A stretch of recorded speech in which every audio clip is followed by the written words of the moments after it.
नमस्कार व्यूअर्स, मैं हूं अमीश देवगन और आप देख रहे हैं देश का सबसे प्रभावी प्राइम टाइम का नंबर 1 शो आर पार। आपका अभिनंदन है। तो इस विशेष इलेक्शन एडिशन में आपका स्वागत है। किसी ने कल्पना में भी नहीं सोचा होगा कि बिहार में इस बार पूरे देश को चौंका देगा। वहां एक बार फिर एनडीए की सरकार बनने जा रही है, लेकिन बात सिर्फ हार जीत की नहीं है व्यूअर्स, बात एनडीए की छप्पर फाड़ जीत और महागठबंधन की हुई दुर्गति की है, इंडिया अलायंस की हुई दुर्गति की है। बिहारियों ने इस चुनाव में ऐसा गर्दा उड़ाया कि ना राहुल गांधी का वोट चोरी वाली स्ट्रैटेजी चली और ना ही तेजस्वी यादव का सरकारी नौकरी वाला दांव चला सिर्फ महिलाओं का भरोसा, युवाओं की उम्मीद, पिछड़ों और दलितों का विश्वास और नीतीश कुमार की रिफॉर्म ट्रांसफॉर्म वाली नीति। 2024 के लोकसभा चुनाव के बाद बीजेपी 4 राज्यों में बम्पर जीत हासिल कर चुकी है। क्या वजह है? देश की जनता ने मोदी को 2024 में पूर्ण बहुमत नहीं दिया, लेकिन इसके बाद एक राज्य जिता दिए। तो क्या देश की जनता कोई भूल सुधार में लगी है? हालांकि विपक्ष इसे वोट चोरी बताता है, खासतौर पर कांग्रेस, जिसको राजद भी स्वीकार नहीं करती। और बिहार में हार के बाद भी तमाम विपक्षी दलों का स्टैंड बरकरार है।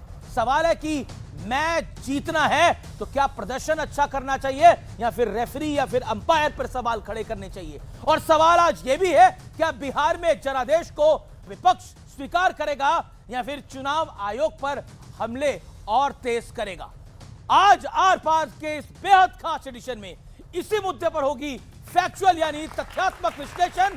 बिहार का जनादेश विपक्ष के लिए क्या है संदेश? स्वागत है आपका जोरदार तालियों के साथ।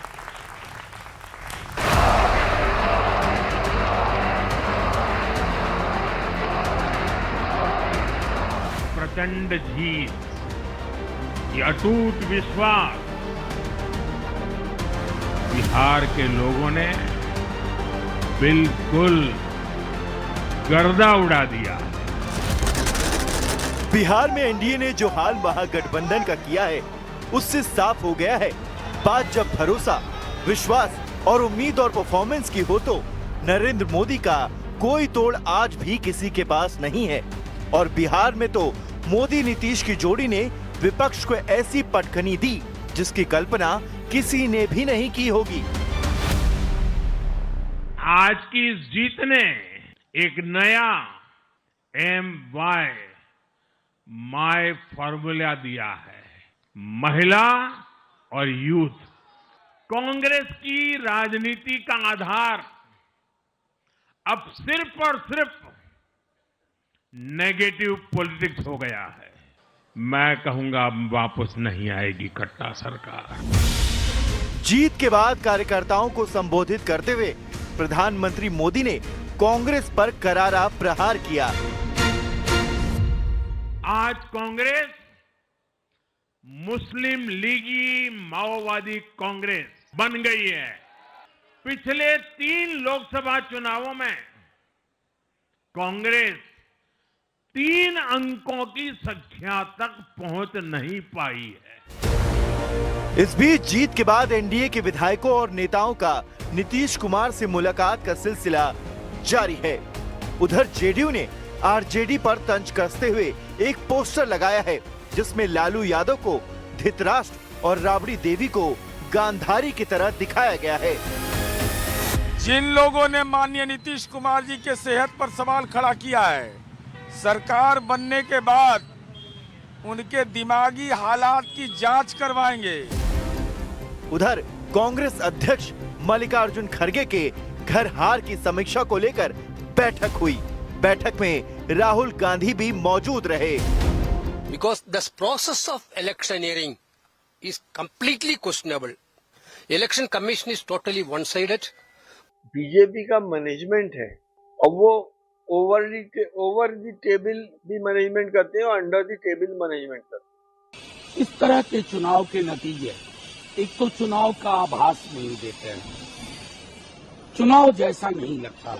जब जीत जाए तो ईवीएम ठीक है, जब हार जाए तो ईवीएम का उस वक्त मैं बार बार ये कह रहा था कि ये अहंकार ही इनके पतन का कारण बनेगा। बिहार के चुनाव ने साबित कर दिया कि वहां ना महिलाओं ने गठबंधन की सुनी और ना जेंजी ने, ना ही बिहार ने राहुल गांधी के वोट चोरी वाले मुद्दे को कोई भाव दिया। सवाल है कि क्या इस बड़ी नाकामयाबी से विपक्ष कोई सीख लेगा? आइए आपका परिचय करा देता हूं। आज मेरे साथ कौन कौन जुड़ रहा है। शहजाद पूनावाला भारतीय जनता पार्टी के प्रवक्ता, विजय हुई है इनकी पार्टी, शानदार जीत हासिल करी है। और एनडीए के दूसरे घटक दल जनता दल यूनाइटेड के नेता, वरिष्ठ नेता सत्यप्रकाश मिश्रा, बहुत बड़ी जीत हासिल करी है एनडीए ने। दूसरी पार्टी हमारे साथ मौजूद है शोहेब जमाई, एआईएम के नेता, उनकी पार्टी ने भी जबरदस्त प्रदर्शन किया है, 22 सीटों पर लड़े और लगभग 5 सीटें जीत के आए हैं। आप भी गमछा उठा के घुमा सकते हैं। बहुत बहुत स्वागत है आपका। और दूसरी तरफ मेरे साथ इस चर्चा में जुड़ रहे हैं राजकुमार भाटी, समाजवादी पार्टी के नेता। उनका अभिनंदन है, जो कह रहे हैं बिहार के बाद हमारी नजर अब उत्तर प्रदेश में है, कहीं कोई गड़बड़ ना हो जाए। मेरे साथ इस चर्चा में राम कुमार रंजन साहब हैं, नेता राजद पार्टी के, उनका अभिनंदन है। सूरज मंडल है, उनका अभिनंदन है, कांग्रेस पार्टी के नेता प्रवक्ता। बहुत बहुत शुक्रिया। बड़ी उहार हुई है कांग्रेस पार्टी की और राजद का भी सुपड़ा साफ हुआ है। लेकिन पहले विश्लेषण, बिहार में जनादेश वाले संदेश का विश्लेषण। MY यानी महिलाएं और जेन जी यानी यूथ का समीकरण कैसा है? और महिलाओं का वोट प्रतिशत 71%, जेन जी की आबादी 40% आबादी 18 साल की है और 23% आबादी है वो 18 से 29 साल के बीच है। और नतीजा क्या हुआ है? बीजेपी की सीट 89, जेडीयू की सीट 85, कांग्रेस 6 पर और राजद 25 पर। यानी महिलाओं ने और युवाओं ने मोदी और नीतीश की झोली को भर दिया है और कांग्रेस को डिसऑन किया है, राजद को हराया है। यानी राजद का एक दांव नहीं चला है। और तथ्य नंबर 2, वोट चोरी का मुद्दा। राहुल गांधी की वोट अधिकार यात्रा जहां से गुजरी वहां कांग्रेस की बुरी हार हुई। 25 जिलों की 110 सीटों की से यात्रा गुजरी। कांग्रेस ने पूरे बिहार में 6 सीटें जीती हैं और उसमें अधिकतर मुसलमान विधायक हैं। तो बड़ा सवाल यहां पर खड़ा होता है। अब तथ्य नंबर 3, मोदी फैक्टर। 14 रैलियां, रोड शो किए, 115 सीटों पर असर, करीब 105 सीटें जीती है। ये है जहां पर बीजेपी और जेडीयू की दोनों की सीटों पे गए नरेंद्र मोदी। स्ट्राइक रेट रहा करीब 92%। और अब भारतीय जनता पार्टी के चाणक्य की बात, अमित शाह की बात। 36 रैलियां करी, करीब 35 सीटों पर वहां पर जीत हासिल हुई है। स्ट्राइक रेट 90% से ज्यादा रहा है। 100 से ज्यादा बागियों को बीजेपी और जेडीयू के बिठाने की जिम्मेदारी खुद अमित शाह ने ली। सबसे 1-to-1 मीटिंग करी। अब तथ्य नंबर 4, लोकसभा चुनाव से कनेक्शन। 2024 लोकसभा चुनाव में बीजेपी को बहुमत से कम सीटें मिली। नरेंद्र मोदी का चेहरा किसी से छिपा नहीं था, उनका चेहरा उतना खुश नहीं था जितना खुश वो कल दिखाई दे रहे थे। लोकसभा चुनाव के बाद चौथे राज्य में बीजेपी और एनडीए की बहुत बड़ी जीत हुई है और ये एक तरह से जनता ने अपने तरीके से जवाब दिया है, राज्यों के बाद राज्य बीजेपी को जितवाकर। अब बड़ा सवाल है और आज के बड़े सवाल 2 हैं। क्या जनता लोकसभा चुनाव की कमी को पूरा कर रही है और क्या विपक्ष अब हवाई मुद्दे छोड़कर सतही मुद्दों पर काम करेगा, यानी जमीनी मुद्दों पर काम करेगा? जनता जनार्दन, आपका अभिनंदन है आज की इस बड़ी चर्चा में। चुनाव के बाद नेता थोड़े कमजोर होते हैं, जनता जोश में होती है, तो जोश दिखाइए। चलिए, क्योंकि ये जनता, लोकतंत्र जनता का त्योहार है, शुरुआत जनता से करते हैं। मैं एक सवाल आपसे पूछता हूं, आपको क्यों लगता है मोदी और नीतीश की इतनी प्रचंड जीत क्यों हुई है? लगातार चुनाव पर चुनाव बीजेपी क्यों जीत रही है? एक लाइन में कौन कौन कह रहा जाता है वो हाथ खड़ा करे, उनसे मैं जानता हूं। बताइए क्यों जीत रहे हैं, बताइए सिद्धार्थ जी, बताइए एक लाइन में। सिर्फ और सिर्फ बिजनेस, फैमिली बिजनेस का कहीं गेम खेल रही है, इसके वजह से फैमिली बिजनेस का गेम खेल रही है, परिवारवाद है। आपको क्या लगता है?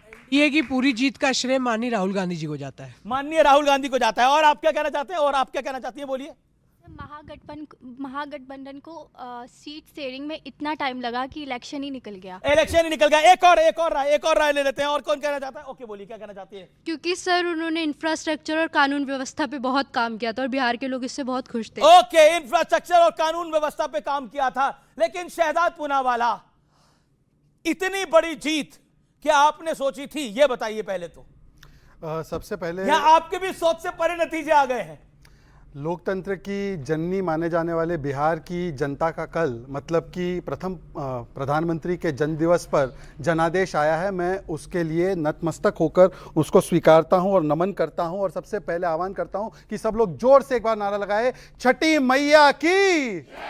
देखिए अमीश जी, हमने तो वो कार्य किए हैं जो सबकी कल्पना के परे है। उत्तर प्रदेश में सरकार कभी रिपीट होगी? रिपीट हुई ना। उत्तराखंड में कभी सरकार रिपीट होगी? रिपीट हुई ना। गुजरात में 30 साल से हमारी सरकार बनी हुई है परफॉर्मेंस के आधार पर। मध्य प्रदेश में 20 साल से बनी हुई है परफॉर्मेंस के आधार पर। आसाम में 2 बार सरकार बनी परफॉर्मेंस के आधार पर। त्रिपुरा में बनी, हरियाणा में 3 बार सरकार रिपीट हुई, महाराष्ट्र में 3 बार रिपीट हुई। और यहां पर सरकार रिपीट नहीं, यहां पर केवल और केवल कांग्रेस और आरजेडी को डिलीट करने का काम जनता कर रही है। और जेन जी कितना सतर्क है, सजग है, उसका आपको यहां पर एक प्रमाण भी मिला है। यह चुनाव क्या था मैं आपको बताना चाहता हूं। चुनाव यह था कि ईमानदार मोदी और नीतीश चाहिए या भ्रष्टाचारी लालू चाहिए। लोगों ने ईमानदार को चुना। सीता मां के भजन गाने वाली मैथिली ठाकुर चाहिए जिसके परिवार को पलायन करना पड़ा और उसको हमने टिकट दिया, या ये ओसामा बिन लादेन के नाम पर रखे गए ओसामा जो शहाबुद्दीन की संतान है उसको चाहिए? आपको चाहिए कि खाते में पैसे डालकर महिलाओं को सशक्त करने वाला या शहाबुद्दीन के कट्टे में गोलियां डालने वाला? आपको चाहिए कि जो कम मेले को फालतू बोले और हैलोवीन मनाए और जो कहता है कि छठी मैया ड्रामा है, ये चाहिए? तो ये बिहार के स्वाभिमान का चुनाव था और इसीलिए बिहार के लोगों ने उसको चुना जो स्वाभिमान को रखता है। यहां पर खड़े वो लोग हैं जिन्होंने बिहार को बीड़ी बोला, जिन्होंने बिहार को टॉयलेट क्लीनर बोला, जिन्होंने आज भी बिहार की जनता के जनादेश पर सवाल खड़े करके उनके विवेक पर सवाल खड़े किया। तो इसीलिए मैं पूछना चाहता हूं कि क्या आज वो जनता के ऊपर फिर भी सवाल खड़े कर रहे हैं? प्रवक्ता के बाद चलते हैं। देखिए, इतना बुरा हाल, 6 सीटें आपकी आई हैं और राजद के तो कुछ नेता कह रहे हैं कांग्रेस ने हमारी भी लुटिया डुबो डाली। मैं बधाई देता हूं सबसे पहले ज्ञानेश गुप्ता को, बहुत मेहनत की उन्होंने। और आप चाहेंगे तो मैं सारी ब्यौरा और डेटा आपसे शेयर करूंगा अगर मौका देंगे। इन्होंने बात की, देखिए धार्मिक दृष्टि से जनता को देख रहे हैं। हेलोवीन कौन मना? क्रिश्चियन खराब है, मुस्लिम के जीते तो आप खराब हैं। इस देश के वो नागरिक नहीं है क्या? हम सभी को एक समान देखते हैं। और सबसे बड़ी बात, यहाँ जेन जी भी है। हमारे लिए अनएम्प्लॉयमेंट सबसे बड़ा मुद्दा था। राहुल गांधी अगर निकल रहे तो सिर्फ वोट यात्रा की बात नहीं की, संविधान बचाने के लिए और लोगों के रोजगार की भी बात। जहां से राहुल गांधी गुजरे वहां कांग्रेस हार गई। मैं तो आपको बताऊंगा कि किस तरह से आपने चुनाव को जीता है। इस चुनाव में प्रत्येक विधानसभा क्षेत्र में 1 लाख वोट ऐड 25 जिलों से राहुल और ये डेटा सर मंडल साहब आयोग के ही वेबसाइट से देता। मेरा निवेदन है मंडल साहब, देखिए बंडलबाजी से काम नहीं चलेगा। मेरा सवाल यह है कि राहुल गांधी ने 25 जिलों की 110 सीटों से उनकी यात्रा गुजरी, लेकिन कुल बिहार में आपको 6 सीटें मिली हैं। आजादी के बाद से पहले उत्तर प्रदेश में आप समाप्त हुए, 2 विधानसभा सीटें हैं आपकी उत्तर प्रदेश के अंदर, और 2022 में उसका चुनाव हुआ था, और आप बिहार में आपकी 6 सीटें हैं। आप बताइए। मेरा प्रश्न है कि क्या कितने हॉस्पिटल खुल गए? आईना साफ कर रहे हैं। कितने हॉस्पिटल खुल गए बिहार में? सर ये मुद्दे कितने विश्वविद्यालय हैं बिहार में? जनता ने चुना, फिर वापस इनको फिर वापस चुना। आप 20 साल से चुन रहे हैं। हम तो जनता से पूछ रहे हैं कि आपका वोट महत्वपूर्ण था कि जो परिणाम आप देख रहे हैं वो महत्वपूर्ण था? ये जनता सर्वोपरि है, जनता से ही शुरुआत करी, फैसला करना है। ठीक है, ठीक है, ओके। मैं एक सेकंड बेड का पूछा। 11,000 हॉस्पिटल बेड उन्होंने 60 वर्ष में बनाए, हमने 10 वर्ष में 3 गुना उसको बढ़ाया। मैं इनसे पूछना चाहता हूं, इन्होंने बोला हैलोवीन क्रिश्चियन है। हैलोवीन क्रिश्चियन नहीं होता, हैलोवीन वेस्टर्न होता है। कुंभ को फालतू बोला था लालू जी ने, एक बार किसी और धर्म के पर्व को फालतू बोलकर दिखाइए। छठ मैया को ड्रामा बोला था, एक बार किसी और के धर्म पर्व को बताइए। रामचरितमानस को पोटेशियम। मैं भारतीय मुसलमान हूं, इनकी बातों में मत आना। मैं भारतीय मुसलमान हूं। भारतीय मुसलमान या कोई भी वर्ग किसी के और के धर्म को अपमानित नहीं करता, पर ये सनातन को गाली देते, समाज की बात करते, एक बार बोलते दूसरे धर्म के बारे में नहीं बोलते हैं। इतना बुरा हाल है। लालू यादव की बेटी है रोहिणी आचार्य, उन्होंने इस्तीफा दे दिया है और उन्होंने बोल रही है, वो कह रही है मैं राजनीति भी छोड़ रही हूं, अपना प्यार अपना परिवार भी त्याग रही हूं। संजय यादव और रमीज ने मुझसे यही करने को कहा था। और तेज प्रताप यादव भी संजय यादव को क्या कहते हैं मुझे आपको बताने की आवश्यकता नहीं है। बिहार पर आप डिबेट करा रहे हैं, मुद्दे डिबेट बिहार पर होने चाहिए, बिहार के चुनाव पर होने चाहिए। जो ट्वीट किया उसको मैंने नहीं देखा है, मैं बता रहा हूं आपको, यही ट्वीट किया है। हाँ, अगर ट्वीट किया गया ठीक है, सबकी अपनी अपनी व्यक्तिगत राय होती है। उन्होंने जो कहा उस पर मैं टिप्पणी नहीं करना चाहता हूं। मैं उस पर देखूंगा अपने तौर तरीके से, फिर मैं उस पर विचार विमर्श करूंगा, तो मैं दूंगा उस पर। बहरहाल मैं बात करना चाहता हूं बिहार चुनाव के संदर्भ में। क्यों 17 सालों से लगभग एनडीए की सरकार है, 11 सालों से डबल इंजन की सरकार है। जिन मुद्दों पर बिहार सबसे पिछड़ा है, गरीब राज है, प्रति व्यक्ति आय सबसे कम है, नए उद्योग नहीं लगे, जो उद्योग बंद पड़े थे उसको खोल नहीं पाए, शिक्षण संस्थान नहीं है बिहार में, ये तमाम मुद्दे जो छूटे हुए थे। ठीक है, क्या है देखिए, उन मुद्दों से जीत भी सिखाती है, हार भी सिखाती है, सबक देती है। अभी जी मेरी पूरी बात सुन लीजिए। बिल्कुल। उन मुद्दों के साथ हम बिहार के चुनाव में गए, लेकिन जनता के सामने उन मुद्दों को रखा, लेकिन वह मुद्दा भारी पड़ा रेवड़ी जिस तरह से चुनाव के बीच में आचार संहिता का उल्लंघन करके चुनाव के बीच में 10-10 हजार रुपया महिला सशक्तिकरण के नाम पर दिया गया। पहले से कोई पूर्व योजना नहीं थी, वो चुनाव के बीच में दिया गया। यह एक तरह का रेवड़ी था। यह मुद्दे और रेवड़ी के बीच रेवड़ी का चयन हुआ है, रेवड़ी की जीत हुई है, यह मुद्दे की हार हुई। रेवड़ी तो आप भी दे रहे थे, आप चुन के तो देते ना, कि मना नहीं देते आप। देखिए, कोई जो सत्ता पक्ष में नहीं है, वो तकलीफ जो है, सत्ता हम पक्ष में देंगे नहीं तो सही है, है। भविष्य की योजना बनाता है, भविष्य की तय करता है, भविष्य में हम देंगे।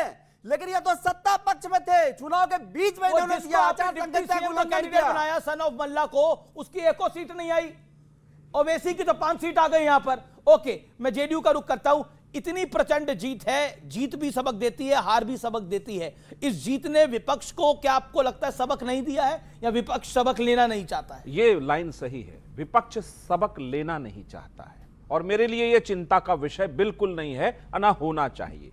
क्योंकि नीतीश कुमार जी के एक बहुत फेमस लाइन है, हम काम करते रहते, कौन क्या बोलता है उस पर ध्यान नहीं देते हैं। वो जीत नीतीश जी ने जो काम किया, एनडीए की सरकार ने जो 20 साल काम किया है, जिन विपरीत परिस्थितियों में काम किया, क्योंकि 10 साल मनमोहन सिंह जी की सरकार रही, झारखंड हमसे बट गया तो सारे कल कारखाने खनिज पदार्थ उधर चले गए। उन विपरीत परिस्थितियों में यदि बिहार का विकास दर 11.3%, 3 से सीधे लेकर नीतीश कुमार पहली बार आते हैं, और फिर अभी 14.5% लेकर आते हैं, तो वो विकास पर वोट किया है बिहार की जनता ने, इनके गाल बजाने पे वोट नहीं किया। इन पर भरोसा नहीं था। क्यों नहीं भरोसा था? इनका पूरा का पूरा राजनीतिक परिवार, लालू परिवार का, चारा घोटाले में सजा याफ्ता लालू प्रसाद यादव जी, नौकरी के बदले जमीन अपनी ही जाति के गरीबों से लूट लिए। वो चाहते कि उनको वोट करे जनता बिहार का, यह संभव नहीं है। उनको नकार दिया है बहुत पहले। 2010 में 27 सीट पे थी आरजेडी, 2010 में 3 सीट पे थी कांग्रेस, वही हालत अभी हुआ। राजकुमार भाटी, ये जो जीत हुई है, ये विपक्ष के लिए कितना बड़ा सबक है? नहीं, बहुत बड़ा सबक है। और पहले आपने सवाल पूछा कि विपक्ष जनादेश स्वीकार करेगा या चुनाव आयोग पे हमले तेज करेगा।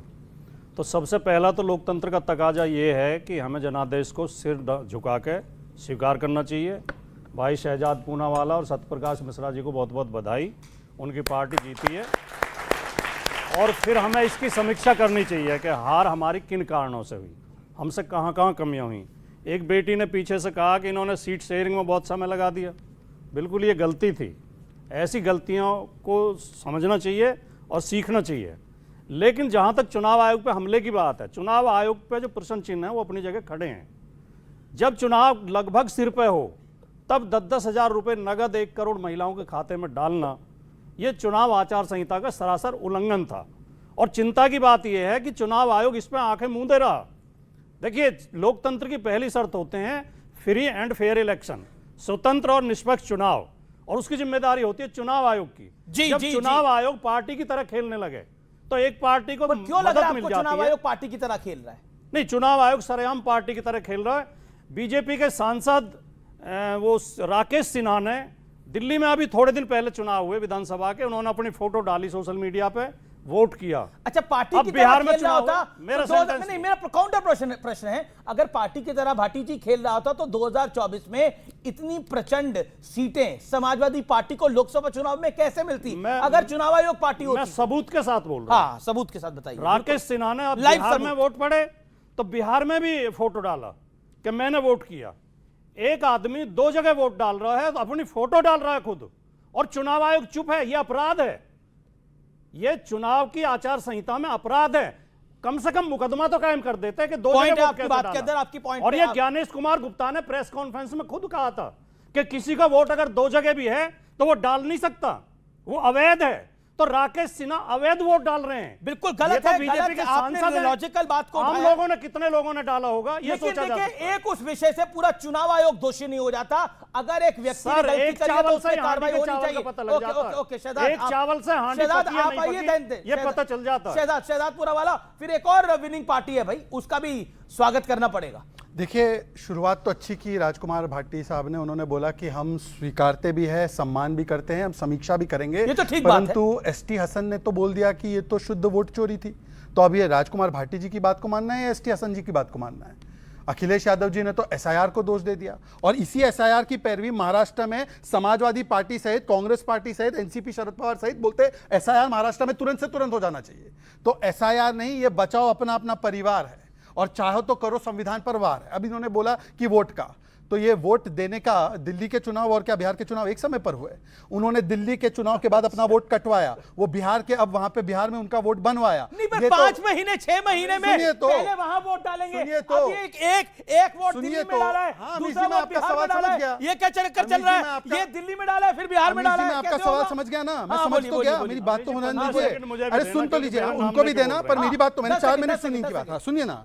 तो अगर ये बात जो है ये कानूनी जुर्म है और ये गलत है और टेक्निकली भी गलत है, तो इनके तो 80,000 बीएलए थे, उन्होंने एक शिकायत नहीं की। और यही काम राघव चड्ढा ने दिल्ली के चुनाव के बाद पंजाब के चुनाव में किया। तो राघव चड्ढा ने किया, उसको भी गलत बोलो। राघव चड्ढा के खिलाफ क्या बोला इन्होंने? एक दूसरी बात, अरे नहीं बोल रहा हूं मैं, ये नहीं कह रहा हूं मैं, ये कह रहा हूं कि टेक्निकली ये काम जो किया है, चाहे राघव चड्ढा ने किया है, चाहे इस व्यक्ति ने किया है, राकेश सिन्हा जी ने किया है, ये दोनों टेक्निकली, अगर कोई भी गलती होती, सुन लीजिए मेरी पूरी बात हो जाने दीजिए। तीसरी बात मैं पूछना चाहता हूं, देखिए, बाल दिवस पर नतीजे आए पर बाल हट नहीं छूटा है।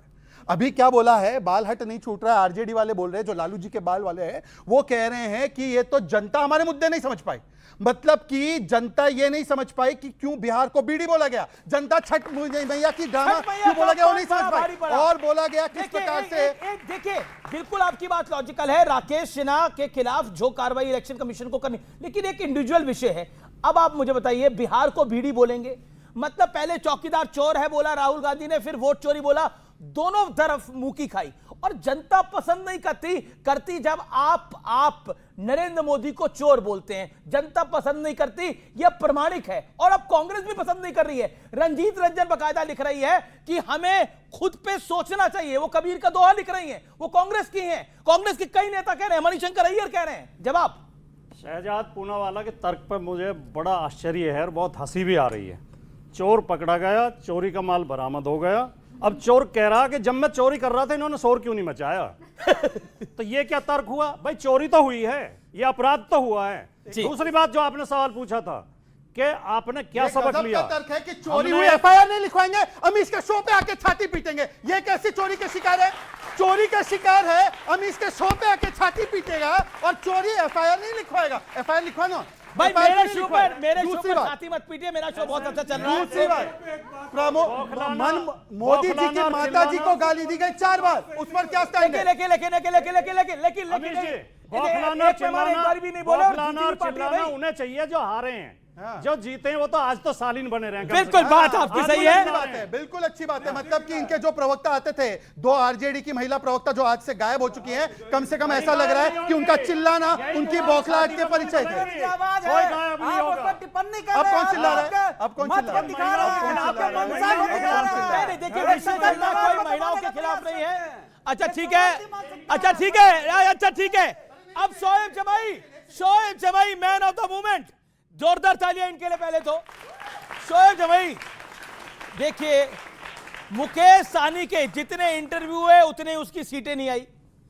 जन स्वराज की तो जितने इंटरव्यू हुए उसकी आधी सीटें क्या, उसकी एक सीट नहीं आई।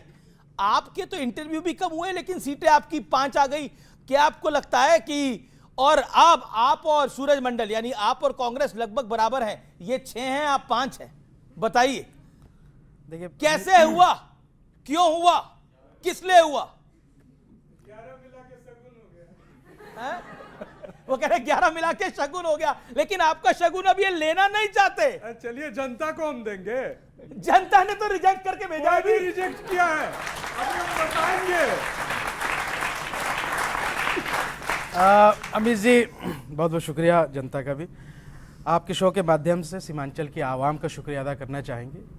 आज वो दिन है जब सर झुका करके बड़ी ह्यूमिलिटी से ग्रेसफुली जो है हम एक्सपेक्ट करते हैं कि जो आपने मोहब्बत लुटाया और MIM की लीडरशिप, बैरिस्टर असदुद्दीन ओवैसी साहब की लीडरशिप पे भरोसा जताया। जो सीमांचल की आवाम पिछले 70 सालों से पिछड़ेपन का शिकार थी, उन्होंने एक भरोसा देखा, एक विकल्प के तौर पर MIM एक बड़ी फोर्स बन के उभरी है।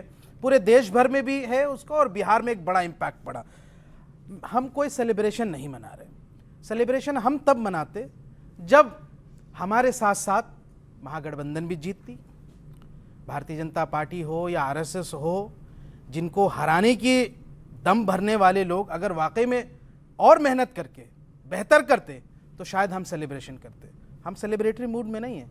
हमको जो जिम्मेदारी मिली है हम बड़े जिम्मेदारी रिस्पॉन्सिबिलिटी के साथ उसको चाहेंगे, उसको निभाएं और सीमांचल की आवाम की आवाज सदन में उठे, इसको सुनिश्चित करने की कोशिश करेंगे। नंबर 1 जी, लेकिन आपके ट्रोल नहीं करना है, हमें किसी को नीचा नहीं दिखाना है। बात सिर्फ इतनी है कि चुनाव में क्या क्या हुआ। तेजस्वी यादव जी ने हमारे पार्टी के राष्ट्रीय अध्यक्ष बैरिस्टर ओवैसी साहब को एक्सट्रीमिस्ट कहा, कट्टरपंथी, एक्सट्रीमिस्ट। हम हैं एक्सट्रीमिस्ट, एक्सट्रीमिस्ट, ठीक है। अब इनके एक शायर साहब हैं कांग्रेस के, वो गए, उन्होंने खूब गाली गलौज की, उन्होंने खूब अपशब्द कहे, ठीक है ना। शायर साहब को मैं सिर्फ छोटा सा जवाब देना चाहूंगा कि कुछ तो बात है कि हस्ती मिटती नहीं हमारी। शायर साहब, अनारकली उड़ जाओ। शायर साहब, कुछ तो बात है कि हस्ती मिटती नहीं हमारी, चले थे हमारी कश्ती डुबाने, खुद तो डूबे सनम, कांग्रेस को भी डुबा गए। बहुत बहुत। अच्छा ये बताइए ये कांग्रेस है कि मानती नहीं है? ये जो राहुल गांधी है ये मानते ही नहीं है। अब आप लोग कह रहे हैं कि आप 15 सीटें और जीताते अगर कांग्रेस नहीं, ये वहां पर वोट ना काटती। ये फैक्ट आपकी पार्टी कह रही है कांग्रेस वोट कटवाया असल में बिहार के अंदर, आप वोट कटवा नहीं थे। देखिए मैं उस पे, चूंकि वो मजाक का विषय नहीं है, ये फैक्ट भी है कि 6 सीटें हमारी ऐसी थी, वोट कटवाया कांग्रेस। 6 सीटें हमारी ऐसी थी जिसपे हमारा कैंडिडेट जो हारे हैं वो 2nd नंबर पे रहे, और जितना कांग्रेस ट्रेल की है उसके पीछे या महागठबंधन के लोग थे, उतना ही सीट का, उतना ही वोट का अंतर रहा। तो आप बताइए कि वहां पे बी टीम कौन बना? मतलब अगर वो 6 सीटें में कांग्रेस का प्रत्याशी ना होता या गठबंधन की स्थिति होती तो हम आज 12 से 13 सीटें ला चुके होते। ये फैक्चुअल है, नंबर 1। दूसरा, मैं आज भी कह रहा हूं कि तेजस्वी यादव जी के जो सलाहकार जो थे, चाहे संजय हो या कुछ भी हो, उन लोगों ने बिहार का बेड़ा गर्क कर दिया, और आप लोगों ने अपनी मानसिकता, गुरूर और घमंड में सेकुलर वोटों का बिखराव किया, जिसका यह नतीजा है। जो पार्टी, साहनी जी की जो पार्टी जो भाजपा के गोद में पैदा हुई थी, आप उसको उप मुख्यमंत्री बना रहे थे, अब वो अंडा खाएंगे मछली के साथ साथ। जीरो आया है। बहुत बहुत शुक्रिया। ये है डबल जीरो जो आया है, साहनी को भी और उसके साथ साथ मतलब गजब पार्टी प्रशांत किशोर को भी। जवाब, लोकतंत्र में हर पार्टी को चुनाव लड़ना उसकी संवैधानिक व्यवस्था में उसका अधिकार है। आप लोगों ने गाली क्यों दी? वो अधिकार है। गाली क्यों दी आप लोगों ने उनको? किसी ने गाली नहीं दिया है। 10 सेकंड। मैसेज संदेश ही गलत है, लेकिन क्यों ना किसी ने गाली नहीं दी है? हमने तो रिक्वेस्ट किया था। एक्सट्रीमिस्ट मतलब क्या होता है? यानी आपने एक मुसलमान की चेहरा और दाढ़ी देख करके आपने उसको चरमपंथी कहा, तो सीमांचल की पूरी आवाम ने कहा कि आप 18% मुसलमानों के वोट के खैरात पर पलने वाले तमाम पार्टियां, आप उसकी तौहीन और बेइज्जती करते हैं। लो, वोट के चोट से मारा धप धप धप धप धप धप धप, कांग्रेस धराशायी, कांग्रेस धराशायी, बिल्कुल आपके बराबर है। अब तो आपको इनकी हैसियत माननी पड़ेगी। मैं यहाँ पढ़े लिखे, मुबारकबाद दे दीजिए साहब। हाँ सर, मैं जवाब ही दे रहा हूँ। यहाँ पढ़े लिखे काफी खिल्ली उड़ा रहे हैं आपकी। अमित जी, 1 मिनट सुन लिया जाए। चुनाव आयोग ने एक डेटा जारी की, उन्होंने कहा एसआईआर में 7.42 करोड़ वोटर्स हैं। वोट कितने दिए? उन्होंने कहा 7.45 करोड़ ने दिए और दैट वाज 67%, यानी होना चाहिए था 4 करोड़ 48 लाख। अरे गुरुजी ये बताइए इनका क्या है? पर मैं आपको दे रहा हूं। अरे आप चुनाव से पहले एसआईआर, चुनाव के बाद एसआईआर, जनता ने आपको बोला आपका एफआईआर भरिए। मैं आपके लोगों के तमाम पढ़े लिखे लोगों से अपील कर रहा हूं कि इस देश में संविधान और वोट के अधिकार की रक्षा कैसे? आप केवल ये बताइए कैसे 4 करोड़ वोट बढ़ गए? छोटी रिक्वेस्ट है, वेरी छोटी। अभी हमारे भाई साहब ने बताया, पैनलिस्ट ने बताया, शोएब जमाई ने, कि कैसे आरजेडी ने एक्सट्रीमिस्ट बोला ओवैसी साहब को। उसी समय पर आपको एक बात बताता हूं, जुबली हिल्स के बाईपोल में आरजेडी के साथी कांग्रेस वाले ओवैसी साहब को बोल रहे थे ये गरीबों का मसीहा है। मतलब हैदराबाद में गरीबों का मसीहा, वाइस प्रेसिडेंट इलेक्शन में समर्थन, और बिहार में आके एक्सट्रीमिस्ट। ये है दोहरा चरित्र कांग्रेस पार्टी का। अब मैं पूछा जाता हूं, हैदराबाद में एक्सट्रीमिस्ट का सपोर्ट क्यों लिया? हैदराबाद में एक्सट्रीमिस्ट का सपोर्ट क्यों लिया? एक सेकंड, आप क्या कह रहे हैं आप? मैं कह रहा हूं जुबली हिल्स बाई इलेक्शन में दोहरा चरित्र है ओवैसी का। मैं कह रहा हूं कि हमें ये दोहरा चरित्र जो कह रहे हैं बीजेपी, इनका दोहरा चरित्र तो दिख रहा है। मैं तो मान रहा हूं कि जुबली हिल्स बाईपोल में कांग्रेस पार्टी को इस साहब का समर्थन प्राप्त था। तो कैसे एक्सट्रीमिस्ट है? लेकिन हमने एक्सट्रीमिस्ट नहीं कहा है। अरे उन्होंने कहा तो गलत बोला। आप तो है एक्सट्रीमिस्ट। नहीं आप जो एक सेकंड तेजस्वी यादव ने जो कहा था गलत कहा था। तेजस्वी यादव ने जो कहा गलत कहा था। जो फ्री लोगों को लिंच करते हैं वो क्या है?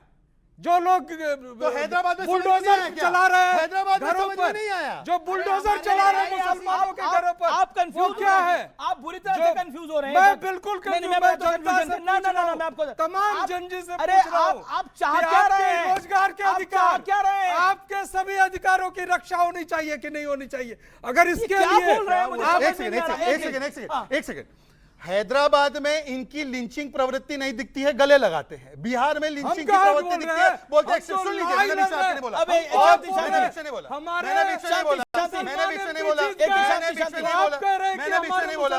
भी बोला, शांति। अभी तो ज्ञान दे रहे थे ना राजकुमार जी, फॉलो करो। अच्छा सुनिए, मैं भगवा पहना हूं तो मैं एक्सट्रीमिस्ट हूं, और जिस प्रकार से देखिए, शांति सर, आप बीच में ना बोले, अपनी टर्न पे बोले। और मैं भगवा पहना हूं, मैं एक्सट्रीमिस्ट हूं। यहां पर 2 महिला प्रवक्ता आके ब्राह्मणों को रोज गालियां देती थी। अब रोहिणी आचार्य ने क्विट किया, उस पर नहीं बोलेंगे, पर वो 2 महिला प्रवक्ता जो गाली देती थी उस पर बोलेंगे। ये इनकी हकीकत है। रोहिणी आचार्य ने बोला कि मैं परिवार को भी छोड़ रही हूं, मैं पार्टी को भी छोड़ रही हूं, यही आदेश मुझे दिया गया है अब, और जिम्मेदारी लेने का आदेश मुझे दे दिया गया है। देखिए, ये तो हर नागरिक का अधिकार है, जितना उसका मन करे उतने दिन राजनीति करे, और जब राजनीति से मन उब जाए तो समाज सेवा करे। इसमें कौन सी बात अलग होगी? अच्छा, ये तेज प्रताप यादव पर आप क्या कहना चाहते हैं? तेजस्वी पर नहीं, तेज प्रताप यादव पर। वो कहते हैं तेजस्वी नहीं है, फेलस्वी है ये। तेज प्रताप यादव कुछ लोगों के भड़कावे में आकर गलत लाइन ले गए। उन्हें तेजस्वी का समर्थन करना चाहिए था, आरजेडी का समर्थन करना चाहिए था। उनकी अपनी सीट निपटा दी उन लोगों ने महुआ में। नहीं लेनी चाहिए थी। लेकिन जो शोएब भाई बुरा मान रहे थे एक्सट्रीमिस्ट कहने पे, एक्सट्रीमिस्ट तो इन्हें भी कहते हैं हम, बीजेपी को भी। और इसलिए कहते हैं जब इनकी पार्टी का नेता गिरिराज ये कहता है कि पाकिस्तान के बंटवारे के समय सारे मुसलमानों को वहां चले जाना चाहिए था, और जो नहीं गए उन्हें हम भेज देंगे, तो वो एक्सट्रीमिस्ट है। और जब आपकी पार्टी का नेता ये कहता है कि 10 मिनट के लिए पुलिस हटा लो, हम लाल किले पे झंडा गाड़ देंगे, तो आप भी एक्सट्रीमिस्ट हैं। जो कानून आप यूपी में इनको साथ लेंगे? बिहार में कितना बढ़िया प्रदर्शन रहा, यूपी में अगर ये अपने सांप्रदायिक नीतियां छोड़ दें और बीजेपी की बी टीम बनना छोड़ दें, तो हम इनके बारे में विचार करेंगे। सुनिए, मैंने सबकी सुनी, आप सुन ली। देखिए, वो लेने को तैयार है, लेकिन औकात में रहिए आप लोग। सबसे देखिए, अब औकात किसकी क्या रही बिहार में पता चल गया, आप छोड़ दीजिए, उस पर मत जाइए, मैं जवाब दे। अरे भाई साहब सुनिए, ना मैं बता देता हूँ। सामान्य देखिए, हमारे कांग्रेस तो तेज प्रताप को समझाइए पहले। वो फेलस्वी कह रहे हैं, वो कह रहे हैं जयचंदवा ने हरवा दिया। ये जयचंदवा कौन है भाई तुम्हारे यहाँ पर? चल रहा है चंदवा वही हैं जो हरियाणा से इंपोर्ट होकर के बिहार गए हैं। अच्छा, कौन? अब नाम नहीं लेना चाहूंगा। देखिए, सबसे बड़ी बात है, कांग्रेस का हमारे मित्र ने तो माना कि चलिए जुबली हिल्स में ओवैसी साहब का जो समर्थन था उसकी वजह से उनकी जीत हुई और उन्होंने माना कि जननायक हैं, नेता हैं और वाकई गरीबों के मसीहा हैं। शुक्रिया आपका। कम से कम ये तो नहीं कहेंगे कि बी टीम है भाजपा की।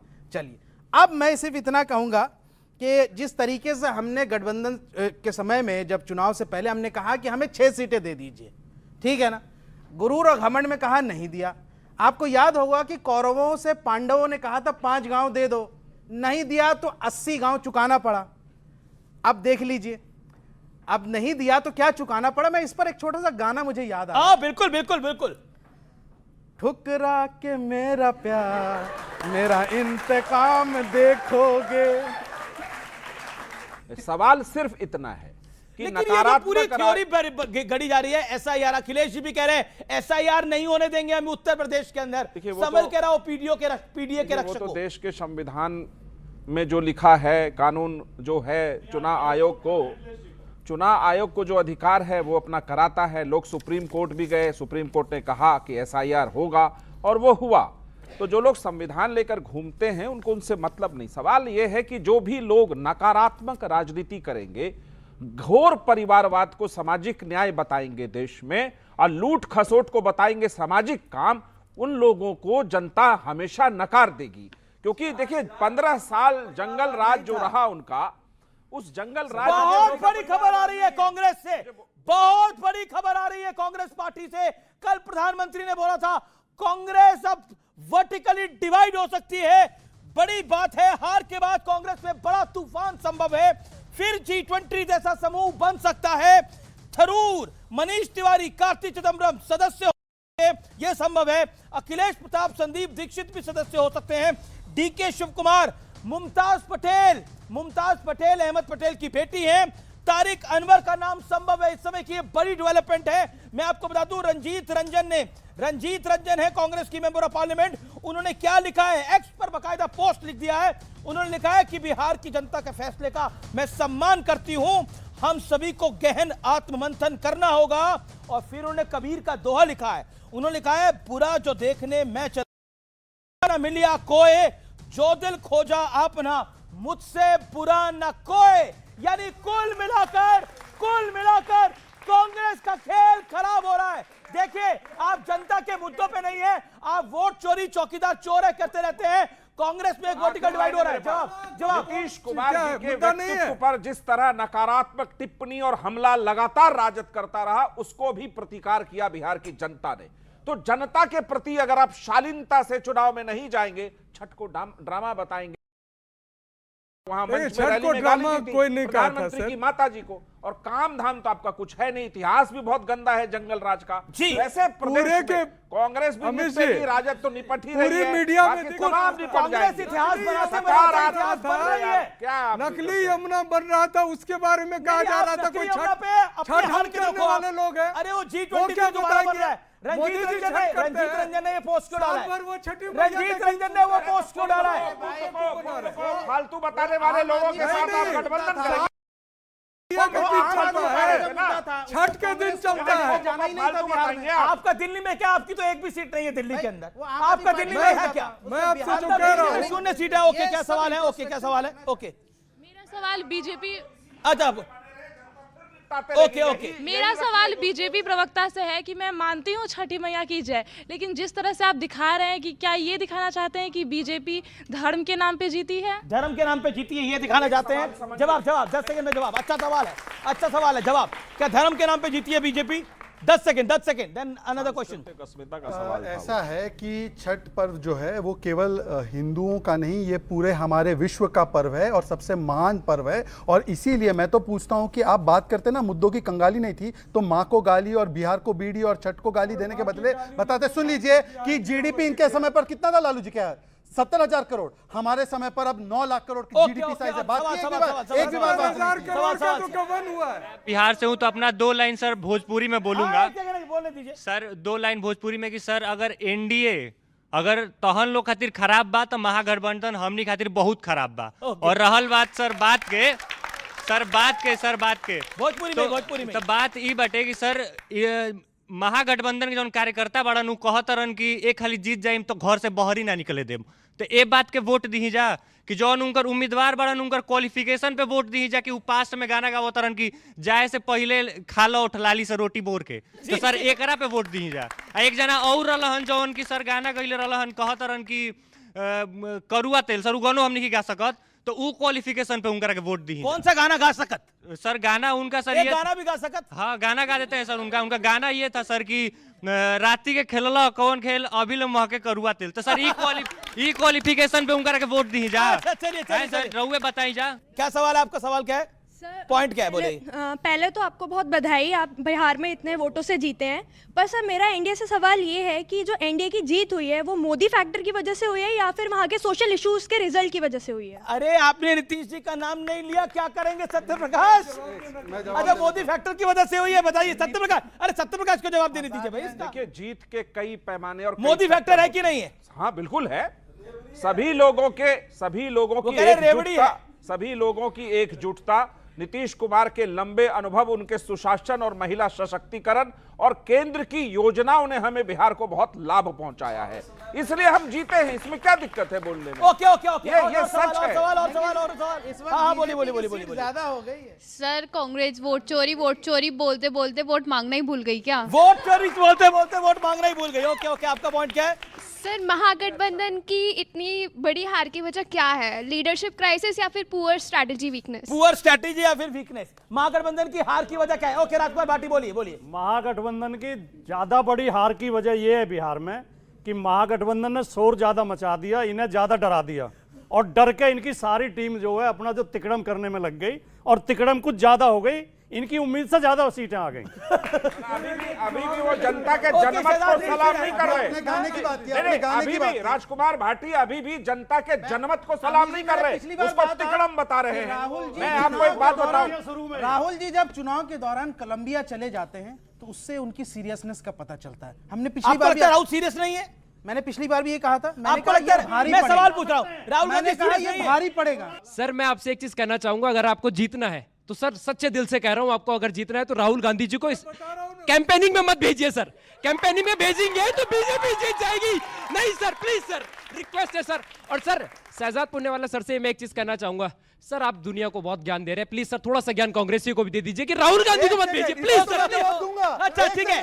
मेरे भाई ने सवाल पूछा जिनका बहुत सुंदर माथे पे तिलक लगा है, उन्होंने पूछा कांग्रेस को आप सलाह क्यों नहीं देते? मान्यवर, मैं कांग्रेस में कई वर्षों तक रहा और कांग्रेस तब सलाह नहीं ले पाई, मैं तो निकल गया, परंतु सोते हुए को जगाया जा सकता है, पर जो सोने की एक्टिंग करे वो पता है। हमको 90 सीट्स मिली बिहार में।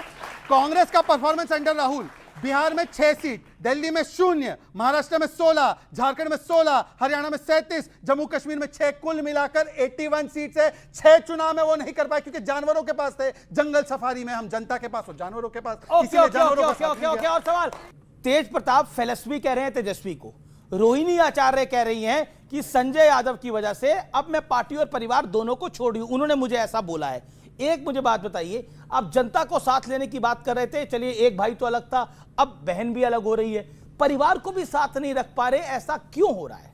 जवाब क्या है इसका? मैं जानता हूं आपके लिए सवाल कठिन है, आप इसको डाइवर्ट करने की कोशिश करेंगे, लेकिन बहुत आप बोल दीजिए, इस सवाल का जवाब देने में मैं सक्षम नहीं हूं, मैं नहीं दे पाऊंगा, मैं समझ जाऊंगा, लेकिन कृपया करके सीधा जवाब दीजिएगा, इधर उधर की बात मत करिए। अमीश जी, लोकतंत्र है, हर व्यक्ति की अपनी आइडेंटिटी है, पहचान है, उसका अपना निर्णय होता है कि वह क्या करने जा रहा है, क्या बोल रहा है, और उसका सम्मान करना चाहिए। जो चीज बोला जा रहा है उनका अपना व्यक्तिगत राय है, उसको पार्टी से नहीं जोड़ना चाहिए। बहरहाल तो रोहिणी आचार्य पार्टी का पार्ट नहीं है। नहीं, मैं तो कह रहा हूं व्यक्तिगत भी तो होता है, पार्टी संगठन एक चीज है, वह उसमें व्यक्तिगतता भी एक अलग फॉर्म होता है। तो परिवार में अलग अलग है, एक सेकंड क्लियर कर दीजिए। तेज प्रताप तो परिवार से अलग हो गए, रोहिणी भी आप परिवार से अलग है, संजय यादव और परिवार एक है, रोहिणी आचार्य अलग है। नहीं, जो आप कह रहे हैं वो उस न्यूज को मैंने देखा नहीं है, इसलिए मैं कुछ टिप्पणी नहीं करूंगा। इतनी देर से मैंने देखा ही नहीं है। संजय यादव, वैसे पूरा देश ही हमारा है, संजय यादव जी हरियाणा से, एक बाहर से आए हुए व्यक्ति के लिए एक बिहार की परिवार की बेटी को ये सुरक्षित नहीं रख पा रहे, परिवार में जो परिवार को साथ नहीं रख पाता, जो पार्टी को साथ नहीं रख पाता, ये बिहार को साथ रख पाएंगे क्या? बताइए, एक बिहार की बेटी, घर की बेटी को नहीं साथ रख पा रहे। कितना बड़ा स्टैंड लेने से कंचना यादव, मैं सबको रोक रहा हूं। एक बहुत बड़ी खबर आ गई है राजद के हवाले से, बहुत बड़ी खबर आ गई है। आरजेडी ने रिएक्ट करने से मना कर दिया है, कहा यह पारिवारिक मामला है, लेकिन संजय यादव पर क्लियर कट ब्लेम लगा रही है रोहिणी आचार्य। और आपने अभी प्रवक्ता को सुना, वो कंचना यादव को डिफेंड कर रहे हैं, लेकिन रोहिणी आचार्य को खाली छोड़ दिया है। यानी लालू की बेटी को अकेला छोड़ दिया गया है क्या? यह बड़ा सवाल खड़ा हो रहा है। बीजेपी कह रही है कि लालू की बेटी जब सुरक्षित रही है तो अब क्या होगा? अब इस पर जवाब देना पड़ेगा आपको। मैं सीधा रुख करता हूं, कांग्रेस जवाब देना चाहती है इस विषय के ऊपर, रोहिणी आचार्य के ऊपर, सोच समझ के बोलिएगा। छोड़ दिया है इन्होंने, प्रियंका दीदी। ओके। जिन्होंने लालू जी को अपनी किडनी दी थी, उनकी जान को बचाया था।